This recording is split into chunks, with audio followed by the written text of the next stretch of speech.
The whole idea behind what we do is taking the knowledge set that the stakeholders in the company have and bringing that knowledge set down to the rest of the personnel so that everybody is on one page. Welcome back to the podcast. Today I'm joined by Don Waters, president of BC Systems, a leading name in ERP and cloud solutions for SMBs. At RevGen AI, we build AI automated outbound and thought leadership podcast systems for B2B founders. And this show is where we're spotlighting growth-minded leaders who are driving innovation in their industries. Today, we're going to explore how Don and his team are creating impact, scaling growth, and shaping the future of cloud ERP for small and mid-sized manufacturers, distributors, and public entities. Don, it's great to have you. Thank you. Thank you, Meir. Appreciate it. Good to be on with you. Perfect. Let's jump in. So can you share a bit about how BC Systems started and what inspired you to focus on ERP for SMBs specifically? Sure, absolutely. So BC Systems started as BC Computers in 1984.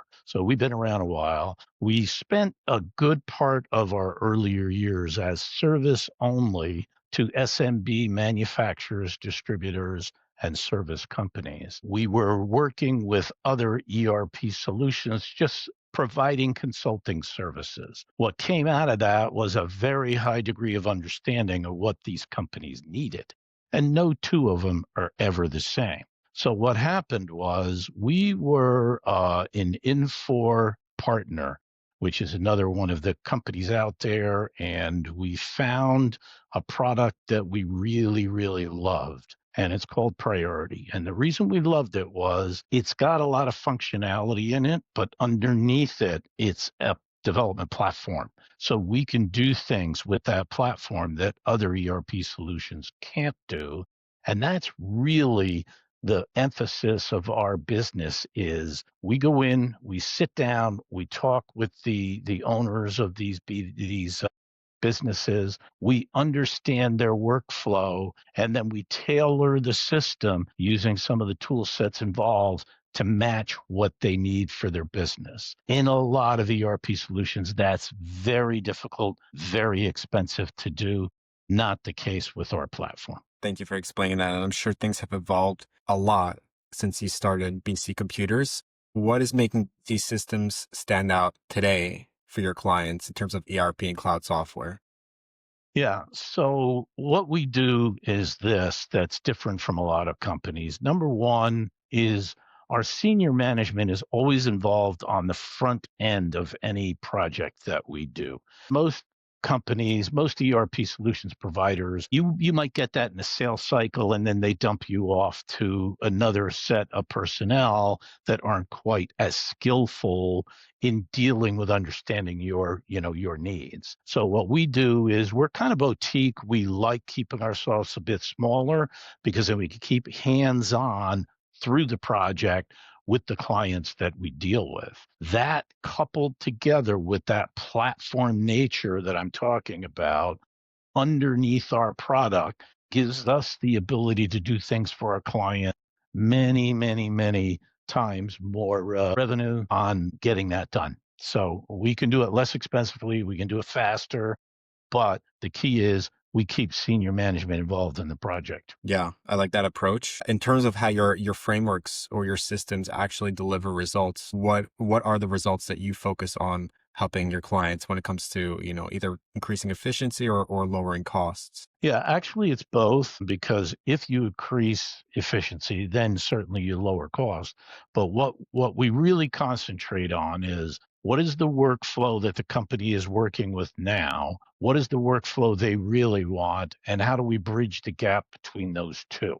Because the whole idea behind what we do is taking the knowledge set that the stakeholders in the company have and bringing that knowledge set down to the rest of the personnel so that everybody is on one page.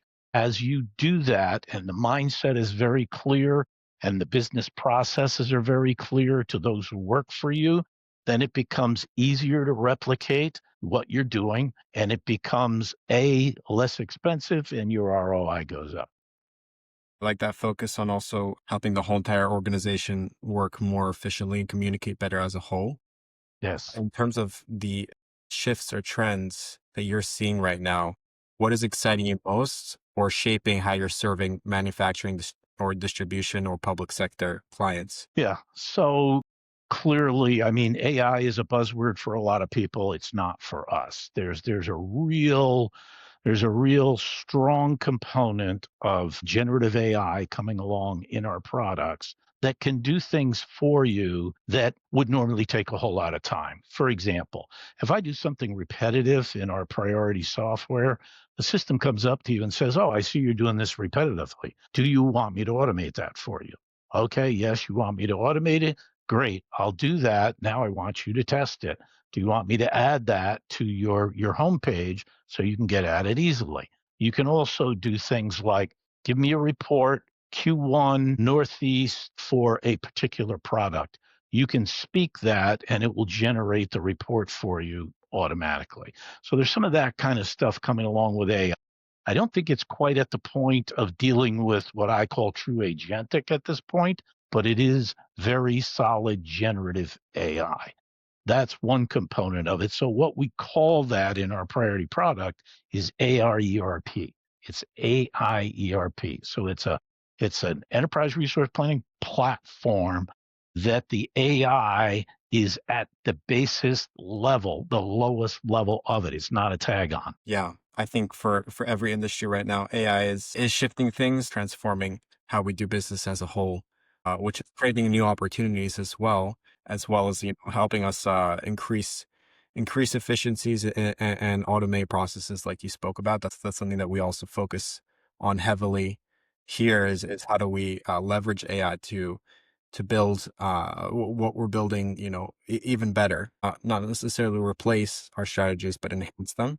Yeah, totally. You've been around a long time. What's working best for you right now in terms of marketing or client acquisition, in terms of like how you're actually getting new business? Yeah, so there are a number of things. Certainly, social media is coming along stronger. So things like LinkedIn, we're developing more and more on that platform. One of the things we did years ago is we developed network connections with brand agnostic ERP consultants. They're people that are out there that help businesses find ERP solutions. So we partner with them simply because if we are a fit for what they're doing, then we will get their RFPs and be included in the selection process. So we've done a lot of that over the years, but social media is where it's going. There's no question about that. Yeah, I understand that a lot of times ERP can be very network based, relationship based. What has been the biggest challenge for you in terms of generating new business with the way, social media, AI, things have been changing lately? What have been some challenges that you're facing? Yeah. So it's kind of the transition from going to that, networking based marketing to, there are certain things like for some people, you say ERP to them, they go, "What's that?" You know? And then other people, you say ERP to them, they go, "Oh, yeah, okay, I know a whole bunch of those." But the key is to understand for your business what the best fit is. What we really get to, what works best for us is when we get not just to a first overview demo, but a second demo where we go under the hood a little bit because people's eyes start popping. "Oh, wow, you can do that?" Yeah, you can do that. And that's the thing about priority that's different is that it's not a me too type of ERP. Yes, it may look that way when you first look at the screens because a lot of them look the same. But when you start digging underneath the hood, there's a whole different animal underneath it because the entire development platform is actually there present underneath the hood if you have the skill set to work on it. So, but it's the transition from the older world networking to newer social media that I would say that is what we need to concentrate on most. Sure. I like to ask this question a lot and it gets creative answers and it's an interesting thought experiment. So, if you had a magic wand, what's one thing that you'd change in your business right now to make your own success or growth easier? Yeah, and again, I think that is the hard part is getting the branding out there for the priority name. So, Priority is an international company. Last year, if you're familiar with Blackstone looked at Priority and said, "We really like what we see here. So they bought 80% of the stock for $800 million.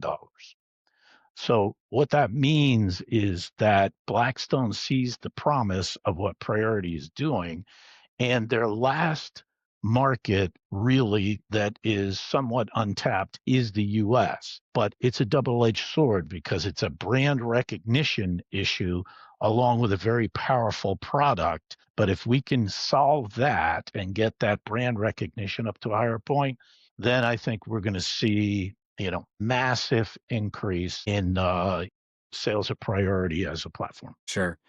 I'm really excited to see how you go about that. And thank you for sharing all your insights. It's clear that you have extensive industry knowledge and a lot of expertise. So for any listeners who want to connect and learn more about BC Systems, where's the best place for them to find you? So the website is bcsysInc.com. That is bcsysInc.com. That's the best place to go. I don't know a phone number or an email, but you can email me, don@bcsysinc.com. Happy to work with you. Thank you so much, Don. Thank you, Meir. I appreciate it.